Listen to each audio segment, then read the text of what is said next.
Assalamualaikum warahmatullahi wabarakatuh. Selamat datang ke channel Nur Aini Carry Life kawan-kawan.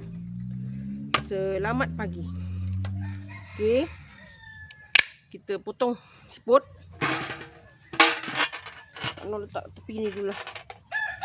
Okay. Hari ni Kak Nur bercerita satu, orang kata, benda yang berlaku baru-baru ni. Okay, kita kongsi sikit lah. Sebenarnya Kak Nur jarang respon sesuatu. Memang kadang-kadang tak pernah lah. Okay, kita letak kat situ je. Okay. Tentang satu video, kalau kawan-kawan ada di channel media sosial Facebook, kawan-kawan tengok ada satu hamba Allah ni lah. Kak Nur bukan cerita pasal resis bukan. Cerita pasal individu yang Kak Nur tak tahu dia punya fungsi otak dia tu, tak tahu dekat mana dia letak. Okey, dia masuk tempat orang, dia tak tahu ni influencer sebab Kak Nur rajin juga scroll mana-mana media sosial kan, tapi tak pernah nampak pula dia ni.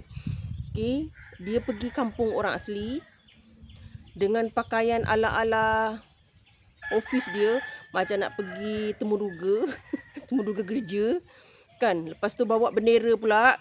Kak Nur perasan dia bawa bendera lah. Rasanya bendera yang dia bawa tu tak tahu negeri mana. Rasanya Pahang kot. Kita bukan, ini bukan bukan kita nak cakap pasal, tak, ini individu. Cara dia yang menyebabkan orang rasa sangat kecewa, sangat annoying, sebabnya cara dia masuk kampung orang tu betul-betul tak ada, orang kata tak ada adab. Memang tak ada adab. Masuk kampung orang, lepas tu cakap pasal apa? Pasal bau. Kan selalu kita pergi, usahakan kampung, tempat orang rumah orang pun kalau kita pergi, kita kena butakan mata, bisukan mulut. Betul tak? Ini kan pula kampung orang. Orang tu pun tak pernah jemput orang luar je masuk kampung dia. Mereka memilih hidup untuk sederhana. Bukan macam-macam yang Kak Nur dengar. Paling yang Kak Nur geram tu, dia tanya orang tu satu soalan rasanya yang tak sewajarnya. Dia kata, pandai bahasa Melayu tak? Orang asli 100% boleh cakap bahasa Melayu walaupun dia tak sekolah. Boleh cakap Melayu. Okay, cakap bahasa Malaysia. Nenek Kak Nur pun fasih berbahasa Malaysia walaupun ada slang orang asli dia. Tapi fasih. Okay? Fasih tu tak, walaupun agak orang ada ton-ton bangsa dia, tapi fasih. Orang faham. Ini dia masuk kampung orang, lepas tu pergi masuk rumah pondok orang, dia kata bau lah, macam tak tahulah, faham lah ya bau dia. Apa tujuan dia buat macam tu? Kita masuk tempat orang, tak kisahlah kampung mana pun, bangsa apa pun, kita tak perlulah nak kata. Sebab Kak Nur tak nak resist, sebab ini individu, sebab yang lain okey sahaja.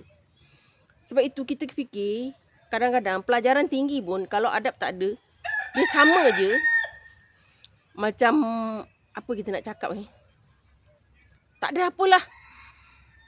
Nampak nak kata handsome tak juga bagi Kak Nur, sebabnya adab tak ada.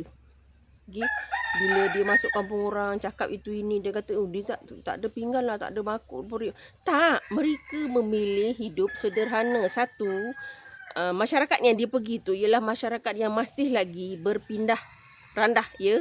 Dia kadang pergi satu tempat, mungkin lepas tu dia dah lama sedikit dia akan pergi ke satu tempat. Sebab itu rumah mereka simple. Nanti mereka akan pindah ya. Sebabnya ada suku kaum orang asli ni yang menerima, sampai Kak Nur leka dah, dia menerima keadaan sederhana. Mereka takkan bawa banyak barang macam kita nak pindah, kita nak pindah rumah kat Pekan ni. Mereka hanya bawa asas periuk, asas kuali, pinggan 2-3 biji dah. Mereka guna je semula jadi punya pinggan mangkuk. Kita tak perlulah nak nak cakap macam tu kan.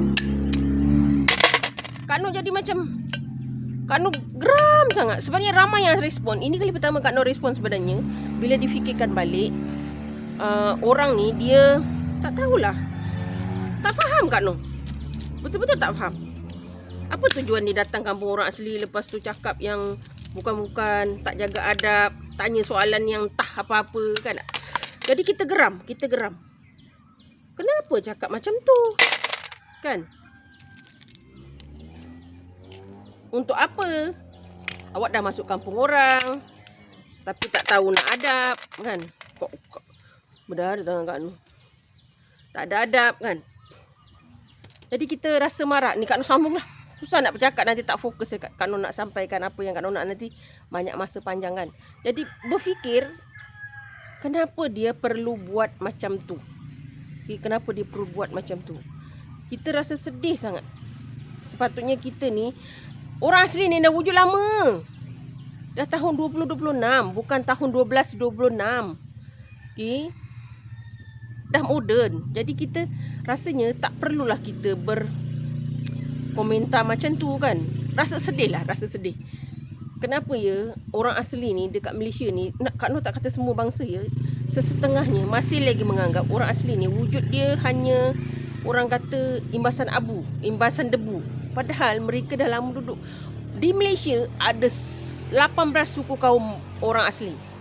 Dan ada yang dah, bukan sekarang ni, pelajar orang-orang asli, anak-anak orang asli dah kurang daripada ketinggalan pelajaran apa semua, dah kurang, terlalu kurang kawan-kawan. Dah ramai yang belajar. Tak ada yang tak sekolah langsung. Sebenarnya kalau kata keciciran sekolah, ramai je orang lain juga ada keciciran sekolah atas faktor-faktor tertentu, betul tak? Begitu juga anak orang asli. Kalau dulu ya, sekarang tak. Dah moden. Kalau kampung Kak Nur ni, paling rendah pelajaran mereka pun SPM. Darjah sekolah rendah tu rata-rata semua sekolah sampai habis dan sampai SPM. Pendidikan paling rendah pun di kampung Kak Nur pun rata-rata begitu. Paling tak pun darjah 6 dah sekolah, fasih. Boleh ditanya soalan tu, boleh berbahasa Melayu tak? Kak Nur bila dia cakap macam tu, wow. Dia dengan pakaian dia, dengan baju merah dia tu, merun dia, okay, dengan seluar slack dia, dengan kasut dia yang hitam tu, dan berkaca mata, membawa bendera, tanya soalan, pandai tak bahasa Malaysia? Pandai tak cakap bahasa Malaysia? Takkanlah sampai dia tak tahu langsung tentang orang asli. Tak tahu langsung ke? Orang asli ni wujud dekat Malaysia ni lebih daripada bangsa yang ada. Mereka wujud, tapi kadang-kadang orang menidakkan kewujudan kami ni. Okay? Kak Nur minta maaf lah kalau bahasa Kak Nur agak kasar ya. Tapi terus terang, sangat-sangat kecewa lah. Ramai yang tak ambil tahu, lepas tu tanya soalan yang begitu kan. Masuk kampung orang tak ada adab. Rasanya kalau kami masuk kampung orang tak ada adab macam tu, rasanya dah lama kami ni kena libaskan. Tapi kami orang asli tak begitu. Orang cakap apa pun, kita diam saja. Dah lah cakap masa pakai cermin mata, pakai cermin mata hitam. Kadang-kadang gitulah kawan-kawan. Okay? Kak Nur minta maaf banyak-banyak kalau Kak Nur meluas terlebih sedikit, sebabnya agak sedikit kekecewaan. Tapi macam Kak Nur cakap, ini hanya tingkah laku individu, bukan bangsa ya. Kita tidak resis. Kak Nur minta maaf juga kalau bahasa Kak Nur ni kurang cantik. Okay? Kawan-kawan, Kak Nur tangan Kak Nur dah ni. Okay? Kita sambung. Kak Nur minta maaf lagi sekali. Minta maaf banyak-banyak ya kalau bahasa Kak Nur ni menyinggung perasaan kawan-kawan. Itu saja. Bersyukur selalu dengan apa yang telah diberikan kepada kita dan jalaninya dengan ikhlas. Salam sayang dari Kak Nur. Assalamualaikum.